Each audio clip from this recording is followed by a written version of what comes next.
और कल से भारत का एक और पड़ोसी जिसका नाम है बांग्लादेश, उसके पास में भी परमाणु होगा और किसी देश के दम पे नहीं बल्कि खुद भारत के दोस्त रशिया के दम पर होगा। तो क्या आप इस बात पर बिलीव करेंगे? क्योंकि अभी हाल ही में कुछ ऐसी ही खबर निकल के आई है कि बांग्लादेश के अंदर परमाणु रिएक्टर बनाने की तैयारी में लग चुका है रशिया।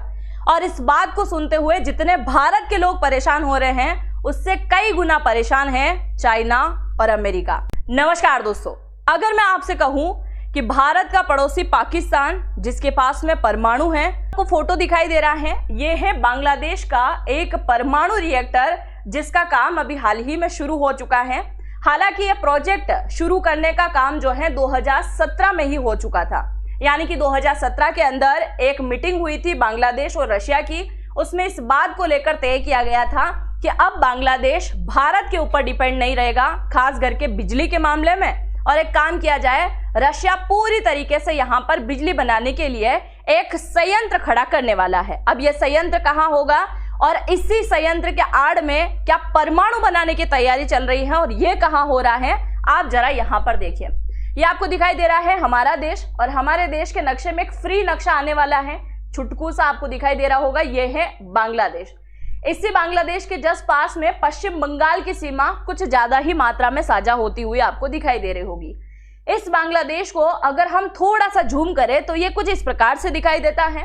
इसमें अगर हम चले ढाका में, जो कि मेन स्थान है इसका, जहां से कई बार भारत के अंदर घुसने की प्लानिंग होती है, खास करके कई प्रकार की ऐसी गतिविधि जो भारत के विरोध में होती है।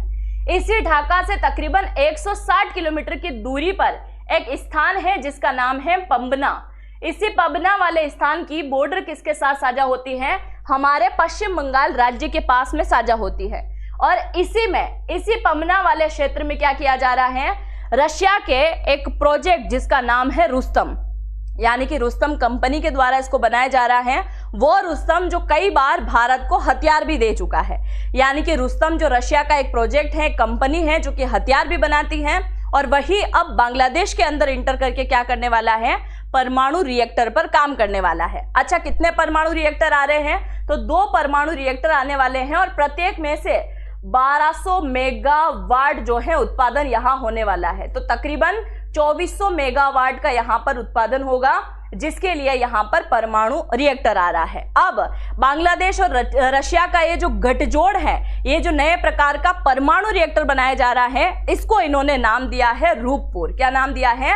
रूपपुर इसको नाम दिया है, जिसे बनाने में तकरीबन 12 से 13 बिलियन डॉलर के आसपास खर्च होने वाला है। अब आप जरा सोचिए कि इस भीख मंगे देश के पास में इतना बिलियन डॉलर तो पैसा होगा नहीं, तो कौन लगा रहा होगा यहाँ पैसा? यहाँ पैसा लगा रहा है रशिया, यानी कि पुतिन यहाँ पर पैसा लगा रहा है। और पुतिन ने यहाँ पर पैसा लगाया है 90%, यानी कि 12-13 बिलियन डॉलर जो है उसका 90% खर्च कर रहा है रशिया, और इसका 10% कौन खर्च करेगा? तो ये खर्च करने वाला है बांग्लादेश। अब यहाँ पर सबसे बड़ा सवाल ये उठता है कि आखिरकार रशिया को इतना इंटरेस्ट क्यों है बांग्लादेश के अंदर? वो रशिया जो अब तक केवल भारत का दोस्त था, वो अचानक से बांग्लादेश को इतना कैसे चाहने लगा है? ये आपके मन में सवाल जरूर आ रहा होगा। पर इससे पहले आप जान लीजिए कि रशिया जो उसको यूरेनियम इनरिचमेंट देने वाला है, जो कि बिजली बनाने में काम आने वाला है, वो कौन सा इसको देने वाला है? तो आप सभी जानते हैं कि यूरेनियम की मात्रा अगर 90% शुद्ध कर दी जाए तो उससे बन जाता है परमाणु। यही यूरेनियम अगर 60% होता है तो इससे बनता है बम, और यही यूरेनियम अगर 2 से 10% होता है तो इससे बनती है बिजली। पाकिस्तान लाइव के मुअज़्ज़िज़ नाज़रीन, अस्सलामु अलैकुम। बांग्लादेश के हवाले से एक नई बहस ने खित्ते की सियासत को हिला कर रख दिया है। भारतीय मीडिया ये दावा कर रहा है कि बांग्लादेश तेज़ी से न्यूक्लियर सलाहियत की तरफ बढ़ रहा है, और अगर ऐसा हुआ तो ये भारत के लिए एक बड़ा स्ट्रेटेजिक चैलेंज बन सकता है। भारतीय तजियाकारों का कहना है कि अगर खित्ते में एक और न्यूक्लियर पावर सामने आती है तो जनूबी एशिया का ताकत का तवाज़ुन मुकम्मल तौर पर बदल सकता है, ख़ास तौर पर उस वक्त जब बांग्लादेश के भारत के साथ ताल्लुकात पहले जैसे नहीं रहे और शेख हसीना की हुकूमत के बाद पैदा होने वाली सियासी सूरत हाल ने नई सफबंदियां पैदा करती हैं। नाजरीन, भारतीय मीडिया की सबसे बड़ी तशवीश ये है कि बांग्लादेश का झुकाव अब पाकिस्तान और चीन की तरफ बढ़ रहा है। अगर बांग्लादेश ने मजीद इन ममालिक के साथ हाथ बढ़ाया तो भारत के लिए ये एक दोहरा दबाव बन सकता है, एक तरफ चीन, दूसरी तरफ एक नया मुमकिन न्यूक्लियर हमसाया। मजीद ये कि कुछ रिपोर्ट्स में ये भी कहा जा रहा है कि बांग्लादेश अपनी तवानाई ज़रूरियात के लिए न्यूक्लियर टेक्नोलॉजी हासिल कर रहा है, लेकिन भारतीय मीडिया इसे सिक्योरिटी खतरा बनाकर पेश कर रहा है। सवाल ये है कि क्या वाकई ये सिर्फ तवानाई का मंसूबा है या उसके पीछे कोई बड़ी हिकमत अमली छुपी हुई है। नाजरीन, अगर हम माजी पर नज़र डालें तो खित्ते में हर नए इत्तेहाद और हर नई ताकत ने भारत को तशवीश में मुब्तला किया है, चाहे वो चीन पाकिस्तान इक्तिसादी राहदारी हो या फिर ईरान के साथ पाकिस्तान के बढ़ते ताल्लुकात। अब अगर बांग्लादेश भी इस सफ़ में शामिल होता है तो भारतीय मीडिया का परेशान होना किसी हद तक समझ आता है, लेकिन असल सवाल ये है कि क्या बांग्लादेश वाकई न्यूक्लियर हथियारों की तरफ जा रहा है या ये सिर्फ भारतीय मीडिया का बयानिया है जो खौफ और सनसनी पैदा करने के लिए पेश किया जा रहा है। नाजरीन, आने वाले दिनों में ये वाज़ेह होगा कि बांग्लादेश की पॉलिसियाँ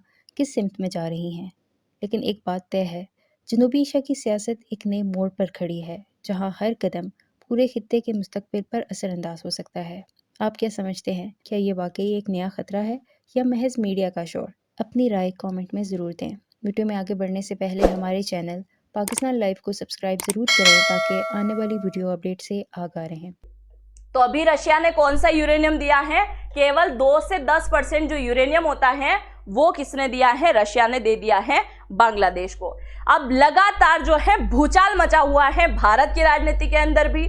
भारत के अलावा पड़ोसी देश पाकिस्तान भी सोच रहा होगा कि भाई साहब ये क्या है, क्योंकि जिस प्रकार से भारत के अंदर सपना देखा जाता है अखंड भारत को लेकर, आप सभी जानते हैं कि बांग्लादेश अगर मजबूत हुआ तो फिर आने वाले समय में जो अखंड भारत का प्रोजेक्ट है उसके ऊपर कहीं ना कहीं कठिनाई दिखाई देगी। हम सोचते हैं कि आसपास के जो देश भारत से अलग हुआ है उन्हें वापस एक दिन एक कर लेंगे। ठीक इसी प्रकार का सपना पाकिस्तान भी देखता है और इसी वजह से पाकिस्तान इन दिनों बांग्लादेश के साथ में रिश्ते सुधार रहा है। बांग्लादेश सोचता है कि पाकिस्तान सोचता है कि एक समय में ये बांग्लादेश हमारा पूर्वी पाकिस्तान था, आज नहीं तो कल हम एक बार फिर से इसे अपने साथ मिलाएंगे और भारत को बीच से काटने की कोशिश करेंगे। जबकि अब ऐसा लग रहा है कि बांग्लादेश के पास में भी क्या रहने वाला है? परमाणु रहने वाला है, जिस बात को लेकर भारत तो परेशान है ही, पर पूरे के पूरे एशिया में बड़ा खतरनाक तरीके से भूचाल मचा हुआ है। अब सवाल ये आ रहा है, क्या पुतिन ने इसी प्रकार की दोस्ती निभाई थी भारत से, या फिर यहाँ पर भारत का किसी प्रकार का गेम हो सकता है जो कि भारत अब तक करना चाह रहा था और वो हो नहीं पा रहा था। अब आप जरा सोचिए कि भारत ने कैसा गेम फिट किया होगा यहाँ पर। सबसे पहले हम चलते हैं इन दोनों की शक्ल को देखने के लिए। भारत ने यहाँ कौन सी चाल चली है आपको समझ में आ जाएगा। इन दोनों की शक्लें आप अच्छे से देख लीजिए, क्योंकि इनकी शक्ल पूरी तरीके से उतर चुकी है जैसे ही इस प्रोजेक्ट के ऊपर काम करना शुरू हो गया है। तो शी जिनपिंग और ट्रंप चचा के बारे में हम यहाँ पर थोड़ी सी चर्चा करते हैं। सबसे पहले चलते हैं शी जिनपिंग की तरफ, क्योंकि शी जिनपिंग से भारत काफी ज्यादा मात्रा में परेशान हो चुका था, क्योंकि जब से ये मोहम्मद यूनुस की सरकार बांग्लादेश के अंदर बनी थी, बांग्लादेश का लगातार झुकाव किस तरफ था? चाइना की तरफ। इससे पहले शेख हसीना की सरकार यहाँ हुआ करती थी, उसका झुकाव था भारत की तरफ। और अभी है जो अभी वाला जो बना है वो भाई साहब अलग ही है फिर।